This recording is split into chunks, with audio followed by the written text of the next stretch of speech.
தேர்தலில் சோர்வடைஞ்ச மனநிலை அவங்களுக்கு இல்லை. புதுசாக புத்துணர்ச்சி பெற்ற மாதிரி தான் நான் பார்த்தேன். வீழ்வது தோல்வி இல்லை, வீழ்ந்தே கிடப்பது தான் தோல்வி. அதனால் அதிமுக ஆட்சி காலத்திலையும் சரி, திமுக ஆட்சி காலத்திலையும் சரி, முழுமையான எதிர்கட்சியாக இருந்து மக்களோட மக்களாக நின்று எல்லா போராட்டத்திலையும் கலந்துக்கிட்டு எல்லாத்திலையும் மக்களோட இல்லாத போராட்டம்னே கிடையாது.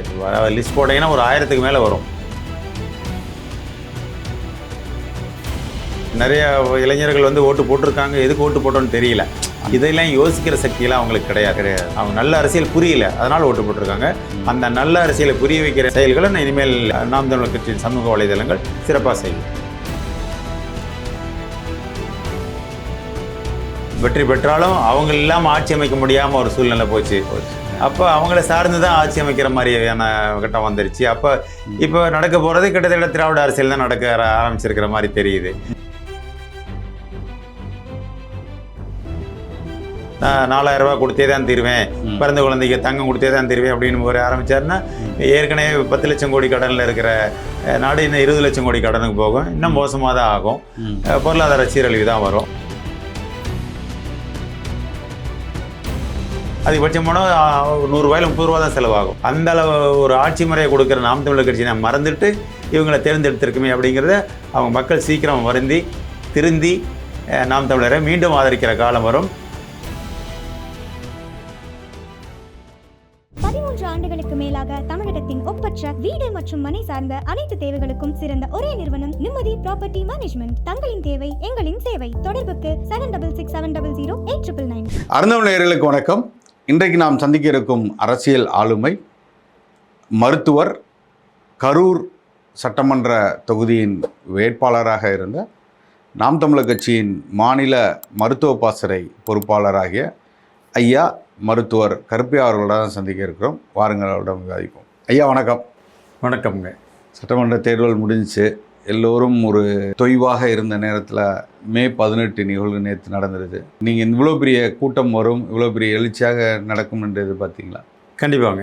அது ஒரு 2 வார இடைவெளிக்கு அப்புறம் எல்லாருக்குமே ஒரு மனச்சோர்வு இருந்துச்சு. தேர்தலில் வந்து எதிர்பார்த்த அளவு நமக்கு வாக்குகள் வரல அப்படிங்கிறது. அந்த மன உளைச்சல் இருந்த நேரத்தில் 17வது இன எழுச்சி பொதுக்கூட்டம் அண்ணன் தலைமையில் மறைமலை நகரில் நடந்துச்சு. பெருந்திரளில் எல்லா பக்கமும் இருந்து மக்கள் வந்திருந்தாங்க. மக்களுடைய அந்த இன எழுச்சியை பார்க்க முடிஞ்சுது. தேர்தலில் சோர்வடைஞ்ச மனநிலை அவங்களுக்கு இல்லை. புதுசாக புத்துணர்ச்சி பெற்ற மாதிரி தான் நான் பார்த்தேன். எல்லாருமே பெருந்திரளாக கலந்துக்கிட்டாங்க. அண்ணனும் வந்து ரொம்ப சந்தோஷமாக இருந்தாங்க. இல்லை, எங்கே பார்த்தாலும் ஒரே மனித தலைகளாக தெரிஞ்சு அவ்வளோ பெரிய கூட்டம், ஆரவாரம், அண்ணனோட பேச்சு, என்ன மாதிரியான விஷயங்களை அண்ணன் அவர்கள் நல்ல கூட்டம் தான் சொல்லணும். நல்ல பெருந்திரளாக மக்கள் வந்திருந்தாங்க. கிட்டத்தட்ட ஒரு 30,000த்துக்கு மேற்பட்ட மக்கள் வந்திருந்திருப்பாங்க. நிறைய பேருக்கு இருக்கைகள் கிடைக்காம பக்கவாட்டில் பெருந்திரளாக நின்று முன்பக்கம் மேடை முன்பக்கம் ரொம்ப அதுலேயே ஒரு 1000-2000 பேர்கிட்ட அமர்ந்து அண்ணனுடைய பேச்சை கூர்ந்து கவனித்தாங்க. அண்ணனும் அவங்களுக்கு சரியான தகவலை சொன்னாங்க. என்ன சொன்னாங்க அண்ணன்? ஆனால் எல்லாருக்கும் எளிமையாக ஒரு கருத்தை சொன்னாங்க. வீழ்வது தோல்வி இல்லை, வீழ்ந்தே கிடப்பது தான் தோல்வி. அதனால மக்கள் அந்த கூட்டமே அப்படிதான் தெரிஞ்சிச்சு. எல்லாரும் வந்து ஒரு தேர்தல் தோல்வியில் பாதிக்கப்பட்டவங்க மாதிரி தெரியல. எல்லாரும் அதாவது மீள் உருவாக்கம் பண்ணி மீண்டெழுந்து வந்த மாதிரி தான் இருந்தாங்க. அதுவும் அண்ணன் சொன்னாங்க, நீங்கள் வந்து இது 10 வருஷமாக நடத்தின கட்சி உறுப்பினர்கள் அப்படிங்கிறத மறந்துடுங்க. எல்லோரும் புதிய உறுப்பினர்களை அவங்கள புதுப்பிச்சுக்குங்க. இன்னிலிருந்து புத்துணர்ச்சியாக நீங்கள் வேலையை தொடங்குங்க. மீண்டும் நாம் தான் வெல்வோம். களம் நமக்கானது தான். காலம் நமக்காக காத்திருக்கிறது. காலத்தை நாம் தான் உருவாக்கணும். நமக்கான காலத்தை நம்ம உருவாக்குவோம். எல்லோரும் தைரியமாக இருங்கன்னு சொல்லி ஆறுதல் சொன்னாங்க. உங்கள் வேலையை தொடர்ந்து செய்யுங்க, நான் உங்கள் கூடவே இருப்பேன் அப்படின்னு சொல்லியிருக்காங்க. எல்லாருக்கும் ரொம்ப மகிழ்ச்சியாக தான் இருந்துச்சுங்க. இல்லை, எல்லாருக்குமே அந்த அந்த நிகழ்வுக்கு முன்னாடி வந்து ஒரு அமைதி இருந்தது. ஒரு எல்லோரும் கூடி என்ன நடக்கும், என்ன அடுத்த கட்டம், கட்சி வீழ்ந்துருச்சு, கட்சி தோன்றுருச்சு, இனிமேல் யாரும் இருக்க மாட்டாங்க, இப்படியான பேச்சுக்களை வந்து வெளியில் பேச ஆரம்பித்தாங்க. ஊடகத்தில் சொன்னால் நாம் தமிழர் கட்சி வீழ்ந்துருச்சு, இனிமேல் எந்திரிக்காது, 8லேருந்து 4% ஆயிடுச்சு. ஆனால் நேற்றைய கூட்டம் அது எல்லாத்தையும் மாற்றி அமைச்சிருச்சு, அப்படி தானே? அது ஊடகங்கள் தான் நமக்கான ஊடகங்கள் எதுவுமே இல்லையே. எந்த ஊடகமும் நம்மளை பற்றி உண்மை சொல்கிறதே இல்லை. தேர்தல் களத்திலையும் கூட நாங்கள்லாம் வந்து பரப்புரைகள் வந்து ஒரு 4 வாரத்துக்கு மேலே தொடர்ந்து பண்ணினாலுமே எந்த பகுதியிலையுமே ஊடகங்கள் வந்து எங்களை வந்து வெளிக்காட்டவே இல்லை. அது எல்லா பக்கமே தான் நடந்துச்சு. அதனால் உறவுகள்லாம் கொஞ்சம் தொய்வாக தான் இருந்தாங்க.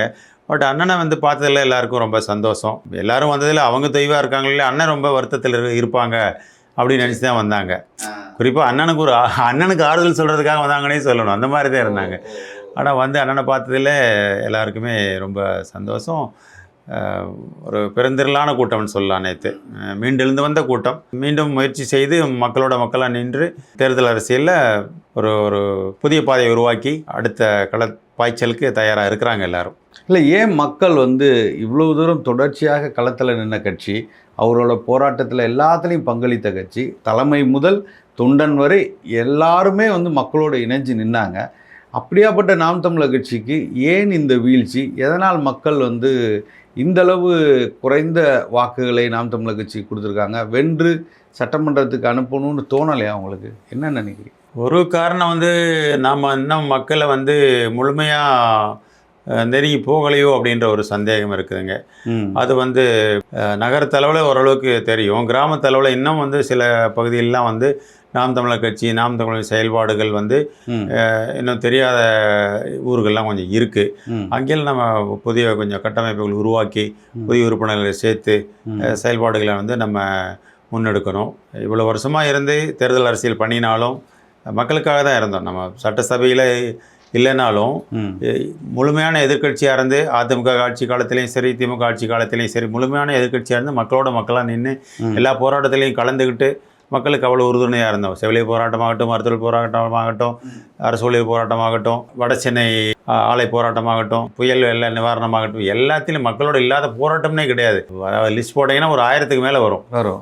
இந்த அப்புறம் ஏன் வந்து எனக்கு அதுதான் உங்கள்கிட்ட அந்த கேள்வியை கேட்குறேன். ஏன்னா தொடர்ச்சியாக 2016, 21, 26 3 தேர்தல்களில் வந்து நாம் தமிழர் கட்சி சட்டமன்ற தேர்தல் செஞ்சுங்க. அதில் 2 முறை நீங்கள் அதில் வேட்பாளராக இருந்திருக்கீங்க, பாராளுமன்றமும் வேட்பாளராக இருந்திருக்கீங்க. இவ்வளோ நிகழ்வுகளில் தொடர்ச்சியாக களம் காண்றீங்க. மக்கள் ஏன் இன்னும் நம்மளை வந்து ஒரு அந்த வெல்லும் கூடிய இடத்துக்கு கொண்டு போகிறதுக்கு ஏன் தயங்குறாங்க? 2024 நம்ம மக்களை போய் சேர்ந்ததை விட இந்த முறை ரொம்ப அதிகமாக நம்ம எல்லாரையும் பார்த்துருக்கோம், பிரச்சாரம் பரப்புரை பண்ணியிருக்கோம். அப்படிங்கிறப்போது நமக்கு வந்து அந்த வாக்கு சதவீதம் 3 மடங்கு 4 மடங்காக கூடும் அப்படின்றது தான் நம்மளுடைய எல்லாருடைய எதிர்பார்ப்புமே. ஆனால் அதற்கு மாறாக ஒரு விஷயம் நடந்திருக்கு. என்னன்னு கேட்டிங்கனாக்கா, மக்கள் மனசில் ஒரு சின்ன ஒரு தடுமாற்றம் வந்துருச்சு. இளைஞர்களோட திரை கவர்ச்சியா அல்லது குழந்தைகளுடைய வற்புறுத்தலால் சிலர் போட்டதாக அவர்களுக்கு வாக்கு செலுத்தினதாக கூட சொல்கிறாங்க. அது ஒரு சின்ன தடுமாற்றத்தில் அவங்க பண்ணியிருக்காங்கன்ற மாதிரி தோணுது. அல்லது இவங்களுக்கு மாற்று இவங்களாக இருப்பாங்களோ அப்படிங்கிற ஒரு எண்ணத்தில் அவங்க வாக்களிச்சிருக்கலாம். பட் அந்த எண்ணம் தவறானது அப்படிங்கிறது அவங்களுக்கு இன்னொரு குறிப்பிட்ட காலத்தில் புரிய வரும். அது வரைக்கும் நாம் மக்களாக தொடர்ந்து அவங்களுடைய போராட்டத்தில் நாங்கள் எங்கேயும் உங்களுக்கு பின்னாடி இல்லை, உங்களை விட்டு தூரத்தில் இல்லை, உங்களோடவே தான் இருப்போம் அப்படின்றத நம்ம நிரூபிச்சிட்டோம்னா அடுத்த களம் நமக்கானது தான். அடுத்து 29 ஆகட்டும் 31 ஆகட்டும் அது நாம் தமிழர் வசமாகும். இல்லை, திமுகவை எனக்கு தெரிஞ்சு நாம் தமிழர் கட்சி தான் கடுமையாக எடுத்தது. இப்போ வேணால் விஜய் வந்து ஒரு நேரேஷனுக்காக டிவிகே, என்டிகே, டிவிகே, டிஎம்கே இந்த மாதிரி அந்த ஒரு வசனங்களை சொல்லி பேசியிருக்கலாம். ஆனால் 2021 அவங்க வென்றதுக்கு அப்புறம்லேருந்து தொடர்ச்சியாக திமுகவை கடுமையாக எடுத்துக்கொண்டது நாம் தமிழர் கட்சி தான். எனக்கு தெரிஞ்சு திமுகவுக்கு எதிர்ப்பாக இருந்த ஒரு கட்சி திமுகவின் வாக்குகளையும் சிதறடித்த கட்சியாக இருக்கக்கூடியதுன்னா அது நாம் தமிழர் கட்சியாக தான் இருந்திருக்கணும். ஏன்னா அந்த அளவுக்கு வந்து களத்தில் நின்று அவங்கள எதிர்த்து சண்டை போட்ட கட்சி நாம் தமிழர் கட்சி. அப்போ இன்றைக்கி திமுகவின் தோல்வியை கொண்டாடக்கூடிய இடம்னா அது நாம் தமிழருக்கு தான் அதிக பங்கு இருக்குது. கண்டிப்பாக டிவிகே வேணால் வென்றிருக்கலாம். ஆனால் இதை எதிர்த்து அவங்களுக்காக ஒரு சித்தாந்த ரீதியாகவும் கருத்தியல் ரீதியாகவும் போதுனதுன்னு பார்த்தா நாம் தமிழர் கட்சி தான். இன்றைக்கி அந்த திமுக வந்து ஆட்சி கட்டில் இல்லை. நோக்கம் அதுதான். டிவிக்கே சொல்கிறதும் அதுதான், நாம் தமிழர் சொன்னது அதுதான். 2 பேரும் அதை தான் வச்சு எதிர்த்து பேசினாங்க. மக்கள் இப்போ என்ன நிலையில் இருக்காங்க? இப்போ எனக்கு 2-3 பேர் பேசும்போது என்ன சொன்னாங்கன்னா, என்னப்பா நாம் தமிழர் கட்சி தான் வென்றிருக்கணும், அவங்களுக்கு தான் அந்த மனநிலை எப்படி இருக்குன்னு நினைக்கிறீங்க? உண்மையாகவே இவ்வளோ பேர் வந்து இந்த மாற்றம் இவங்களாம் நடக்கும்னு ஓட்டு போட்டாங்கன்னு நினைக்கிறீங்க? மாற்றம் வந்து ஒரு வகையில் மக்கள் வந்து சந்தோஷப்படுறாங்க, திமுக ஆட்சி வந்து அகற்றப்பட்டதில்லை. இரண்டாவதாக வந்து உங்களை தான் எதிர்பார்த்தோம், நீங்கள் வரல அப்படின்னு வருத்தத்திலையும் இருக்காங்க. அதுக்கு காரணம் வந்து அது எதிர்பாராத ஒரு சின்ன தடுமாற்றம் மக்கள்கிட்ட வந்திருக்கு. அது ஒருவேளை அது கரூர் பகுதியிலையும் அந்த மாதிரி பகுதியிலையும் அந்த மாற்றம் இருந்திருக்கு. அது 1-2 பேர் சொல்லியிருக்காங்க, நாங்கள் போன முறையெல்லாம் கூட உங்களுக்கு தான் போட்டோம், வீட்டில் எல்லாரும் மாற்றி போடுவோம்னு சொன்னாங்க, அதனால போட்டோம் அப்படின்னு சொல்கிறவங்களும் இருக்காங்க. பட் அதையும் மீறி வந்து நாங்கள் குடும்பத்தோடு அந்த முறை உங்களுக்கு தான் போட்டோம், இந்த முறை நீங்கள் வந்துடுவீங்கன்னு நினச்சோம் அப்படி சொல்கிறவங்களும் இருக்காங்க. அதே மீறி போட்டிருக்காங்க அப்படின்னாக்கா ஒரு சின்ன கவர்ச்சி, தற்காலிக கவர்ச்சி, திரை கவர்ச்சி இருந்திருக்கலாமோ அப்படிங்கிறது இருக்குது. அது இனிமேல் நடக்க போகிற அரசியலை வச்சு மக்கள் மீண்டும் புரிஞ்சு மாறுவாங்கன்ற நம்பிக்கை இருக்குது. வருங்காலங்களில் இப்போ இந்த தவறுகள்லாம் செஞ்சுருக்கோம், அடுத்து இதெல்லாம் சரி செய்ய வேண்டும், நாம் தமிழர் கட்சி இந்த மாதிரி பயணிக்க போகுதுன்னு அடுத்த கால திட்டங்கள் என்ன? இப்போ அடுத்து வந்து உள்ளாட்சி தேர்தல் வர இருக்கிறது, அதுக்கப்புறம் வந்து பாராளுமன்ற தேர்தல் வர இருக்கிறது, இப்படி தொடர்ச்சியாக இடைத்தேர்தல் வர இருக்குது, உடனே இடைத்தேர்தல் திருச்சியில் வர இருக்குது. அப்போ இதற்கெல்லாம் நாம் தமிழர் கட்சி எந்த பயண திட்டம் எப்படி இருக்குது? உங்களோட அடுத்த இலக்கு என்ன? மக்களுக்கு நம்மளுடைய கொள்கை கோட்பாடுகளை மீண்டும் எடுத்து சொல்லணும். இதுவரைக்கும் யாரெல்லாம் சந்திக்க முடியாமல், சில பகுதிகளில் வந்து உள்ளே போய் பார்க்க முடியாமல் இருந்திருக்கலாம், சந்திக்க முடியாமல் இருந்திருக்கலாம், அவங்களெல்லாம் மீண்டும் சந்திக்கணும். அவங்கள முழுமையாக சந்திக்கிற அளவுக்கு நம்ம காலத்தை உருவாக்கி இன்னும் கொஞ்சம் நம்மளுடைய அரசியலுக்காக நம்ம மக்களோட செலவிடுற அந்த காலத்தை வந்து கூட்டணும். அப்படிங்கும்போது நம்ம மக்களோட மக்களாக நெருக்கமாகும் பொழுது மக்கள் நமக்காக கூட நிற்க தயாராக இருப்பாங்கன்றது என்னுடைய எண்ணம். இல்லை, ஒரு மருத்துவராக நீங்கள் வந்து இந்த மாதிரி நாம் தமிழர் கட்சியில் ஒரு மருத்துவருக்குன்னு ஒரு பாசறை இருக்குது, பல கட்டத்தில் வந்து படித்தவர்கள், நன்கு அரசியல் புரிந்தவர்கள், அரசியலை உற்று நோக்குவர்கள் எல்லாமே இந்த நாம் தமிழர் கட்சியில் ஒரு கட்டமைப்பாக எல்லா விங்குன்னு சொல்லுவாங்க இல்லையா, எல்லா பாசறைகளும் அமைக்கப்பட்டு குருதி கொடையாக இருக்கட்டும், இப்படி ஒரு அமைப்பாக இத்தனை ஸ்ட்ரக்சர்டு ஒரு பார்ட்டியாக இருக்கக்கூடிய நாம் தமிழர் கட்சி இந்த வீழ்ச்சியிலிருந்து மீள்வதற்கு சரியான திட்டங்களை எடுத்து வைத்து அடுத்த கட்ட பாய்ச்சலுக்கு நகர்கிறதா? கண்டிப்பாக அது தலைமை உறுப்பினர்களோட, அண்ணன் உள்ளிட்டவர்களோடு உட்காந்து வரைவு ஒன்று ஏற்படுத்தி எப்படி மக்களை சந்திக்கலாம். மருத்துவ பாத்திரைனா ஒரு அடிக்கடி மருத்துவ முகாம் அந்த பகுதியில் போடுறதை பற்றி. நான் ஏன் இந்த கேள்வியை கேட்குறேன்னா, ஸ்டாலின் அவர்கள் வந்து ஒரு மாற்றம் நிகழணும், இந்த கட்டமைப்பை மாற்றணும், இளைஞர்கள் பக்கம் போகணும், டெக்னாலஜியை யூஸ் பண்ணணும் அப்படின்லாம் சொல்கிறார். ஏஐ யூஸ் பண்ணணும், இந்த லேட்டஸ்ட் டெக்னாலஜி, சோஷியல் மீடியாவில் அதிகமாக பங்கு. ஆனால் நாம் தமிழர் கட்சி சோஷியல் மீடியாவோட கை தேர்ந்தவர்களாக இருக்காங்க. அப்போ இந்த தடவை எல்லாரும் என்ன நினைக்கிறாங்க அப்படின்னா, சோஷியல் மீடியாவை சரியாக பயன்படுத்துனது தாவேக்கா தான், இந்த இன்ஸ்டாகிராமை வச்சு தான் ஜெயிச்சிட்டாங்க, இந்த மாதிரி விஷயங்கள்லாம் பேச ஆரம்பிக்கிறாங்க. அதை வந்து திமுகவே அடாப்ட் பண்ணணும், நாங்கள் இதெல்லாம் எடுத்துக்க போகிறோம் அப்படிங்கிறாங்க. இதனால தான் நாங்கள் வந்து இந்த வெற்றியை இழந்தோன்னே ஒரு பக்கமாக திமுக தயாராகி கொண்டிருக்குது.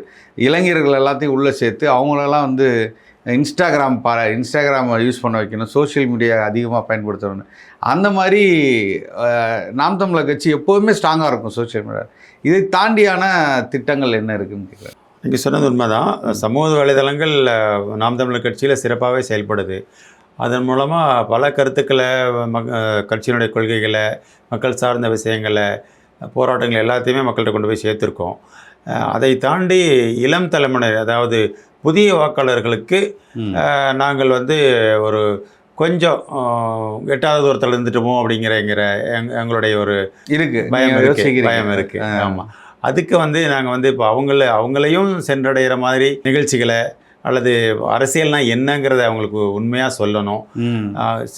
நிறைய இளைஞர்கள் வந்து ஓட்டு போட்டிருக்காங்க, எதுக்கு ஓட்டு போட்டோன்னு தெரியல. விஜய் வந்தார் ஓட்டு போட்டோம், அதனால தான் ஓட்டு போட்டோம், வேற என்னமே தெரியாது, பார்க்கல, அவங்க அரசியல்னாலே தெரியாது. இந்த அரசியல் வந்தால் இவங்க வந்தால் என்ன செய்வாங்க, இவர் இப்போ ஒரு 4 சிலிண்டர் கொடுக்குறேன்னு சொல்லியிருக்கிறாரு, கொடுப்பாரா? 2500 கொடுக்குறேன்னு சொல்லியிருக்காரு, கொடுப்பாரா? வேலை இல்லாதவங்களுக்கு 4000 கொடுக்குறேன்னு சொல்லியிருக்காரு, கொடுப்பாரா? குழந்தைக்கு தங்க வந்தோடனே பிறந்தோடனே தங்க கொடுக்குறேன், அதெல்லாம் கொடுப்பாரா? எப்படி கொடுப்பாரு? இதெல்லாம் யோசிக்கிற சக்தியெல்லாம் அவங்களுக்கு கிடையாது. விஜய் வர்றாரு, ஓட்டு போட போகிறோம், அந்த ஒரு மாற்றம் தான் நிகழ்ந்திருக்கே தவிர மற்றபடி எங்களுடைய கொள்கையில் அவங்களுக்கு புரிஞ்சுக்கிட்டு அதையும் மீறி அவங்க ஓட்டு போட்டாங்கன்னு சொல்ல முடியாது. அவங்க நல்ல அரசியல் புரியல, அதனால் ஓட்டு போட்டிருக்காங்க. அந்த நல்ல அரசியலை புரிய வைக்கிற செயல்களை நான் இனிமேல் நாம் தமிழர் கட்சியின் சமூக வலைதளங்கள் சிறப்பாக செய்யும். இப்போ அடுத்த கட்டமாக இப்போ விஜய் வந்து எல்லாருக்கும் முதலமைச்சர் ஆகிட்டார். ஒரு பெரிய ஒரு இதையே உடைச்சி எல்லாத்தையும் மாற்றிட்டு திராவிடம் என்ற அரசியல், திமுகன்னு இருந்த ஒரு இருதுருவ அரசியலை வந்து அந்த பிம்பத்தை உடைத்து விட்டு இன்றைக்கி வந்து விஜய் அவர்கள் முதலமைச்சர் ஆகிட்டார். இந்த ஒரு வார காலமாக நீங்கள் பார்க்கக்கூடிய மாற்றங்கள் அது சரியானவையா, அவரின் போக்கு சரியானதா, உங்கள் பார்வையில் இவரின் ஆட்சி தொடக்கம் எப்படி இருக்கிறது, இவர் சரியான பாதையில் செல்வார் என்று உங்களால் யூகிக்க முடியும்? ஒரு வகையில் 65 வருட கால திராவிட அரசியலை வந்து விஜய் அவர்கள் தவிர்த்துட்டு ஆட்சி அமைச்சது ஒரு வகையில் முற்றுமா தவிர்த்துட்டாரா இல்லை அவங்கள கொஞ்சம் சேர்த்துக்கிட்டாராங்க? முற்றுமா தவிர்க்க தான் பார்த்தாரு, ஆனால் தவிர்க்க முடியாமல் போச்சு. அதனால் மறுபடியும் வெற்றி பெற்றாலும் அவங்க இல்லாமல் ஆட்சி அமைக்க முடியாமல் ஒரு சூழ்நிலை போச்சு. அப்போ அவங்கள சார்ந்து தான் ஆட்சி அமைக்கிற மாதிரியான கட்டம் வந்துருச்சு. அப்போ இப்போ நடக்க போகிறது கிட்டத்தட்ட திராவிட அரசியல் தான் நடக்க ஆரம்பிச்சிருக்கிற மாதிரி தெரியுது. அது இல்லாமல் இவர் வந்து இப்போ முழுக்க அரசியலுக்கு இந்த பதவிக்கு முழுக்க அவரும் இல்லை, அவர் சார்ந்த உறுப்பினர்களும் சரி முழுக்க புதியவர்கள். ஆரம்ப காலகட்டத்தில் அதிகாரிகளுடைய ஆலோசனைகள் கேட்டு நல்ல அதிகாரிகளாக இருந்தால் ஆலோசனைகள் கேட்டு நல்லா செயல்பட்டாங்கன்னா நல்ல ஆட்சி மாற்றம் வரும். இல்லை இவர் சொன்ன மாதிரி 4000 ரூபா கொடுத்தே தான் தீர்வேன், பிறந்த குழந்தைக்கு தங்கம் கொடுத்தே தான் தீர்வேன் அப்படின்னு ஒரு ஆரம்பித்தாருன்னா ஏற்கனவே 10 லட்சம் கோடி கடனில் இருக்கிற நாடு இன்னும் 20 லட்சம் கோடி கடனுக்கு போகும், இன்னும் மோசமாக தான் ஆகும், பொருளாதார சீரழிவு தான் வரும். அதெல்லாம் இப்போ பொய்யான வாக்குறுதி மக்கள் குறிப்பாக பெண்கள் வந்து நம்பிட்டாங்க. அதுதான் முக்கிய காரணம். அது வந்து இன்னொரு 6 மாசத்துல தெரியும் நம்ம பண்ணது தப்பு தான், இந்த மாதிரிலாம் பண்ண முடியாது, இவர் பொய்யான வாக்குறுதி தான் கொடுத்துருக்காரு அப்படி. எப்படி ஸ்டாலின் அரசு ஆரம்பிக்கும் பொழுது 500 வாக்குறுதிக்கு மேலே கொடுத்து 50 கூட நிறைவேற்ற முடியாமல் போச்சோ, அதனால தான் இப்போ அவங்க ஆட்சி போச்சு. இப்போ அந்த மாதிரி ஆன சூழ்நிலை தான் விஜய் ஆரம்பிச்சிருக்காரு. இது இன்னும் ஒரு 6 மாதம் போகும்போது தெரியும், மக்கள் கண்டிப்பாக புரிஞ்சுக்குவாங்க. அப்போ தான் வந்து நாம் தமிழரை பற்றி மக்கள் யோசிப்பாங்க. இவ்வளோ காலமாக அவங்க நல்லதானே செஞ்சாங்க, என்ன செய்ய முடியுமோ அதை தானே சொல்ல வந்தாங்க, இலவசம் கொடுக்க முடியாதுன்னு சொல்கிறத நம்ம தப்பாக எடுத்துக்கிட்டோம், அதுதான் உண்மை, எது தேவையோ அதை தான் கொடுக்க முடியும், மக்களுக்கு தேவையான கல்வி அறிவு மருத்துவம் கொடுக்குறேன்னு சொல்லியிருக்காங்க, இலவச குடிநீர் கொடுக்குறேன்னு சொல்லியிருக்காங்க, அதையெல்லாம் நம்ம மனசில் வாங்கலை, அதெல்லாம் தான் செய்ய முடியும், அது செஞ்சால் நமக்கு போதுமே. இப்போ காமன் மேனுக்கு ஒரு மருத்துவமும் குடிநீரும் கல்வியும் இருந்தாலே போதும், அவனுக்கு வேறு செலவு எதுவுமே கிடையாது. அதிகபட்சம் போனால் 100 ரூபாயில் 30 ரூபா தான் செலவாகும். அந்த அளவு ஒரு ஆட்சி முறையை கொடுக்குற நாம் தமிழர் கட்சி நான் மறந்துட்டு இவங்களை தேர்ந்தெடுத்திருக்குமே அப்படிங்கிறத அவங்க மக்கள் சீக்கிரம் வருந்தி திருந்தி நாம் தமிழரை மீண்டும் ஆதரிக்கிற காலம் வரும். அந்த காலத்துக்காக நாங்கள் காத்திருக்கிறோம். அதுவரை நாங்கள் மக்களாக நின்று போராடுவோம். இவ்வளோ நேரம் எங்களின் கேள்விகளுக்கு பயனுள்ளதாக எல்லா பதில்களையும் அளித்தமைக்கும் எங்களோடு நேரம் செலவிட்டமைக்கும் அருந்தமிழின் சார்பாக மிக்க நன்றி. அருந்தமிழ் நேயர்களுக்கு அனைவருக்கும் எனது மனமார்ந்த வாழ்த்துக்கள், நன்றிகள்.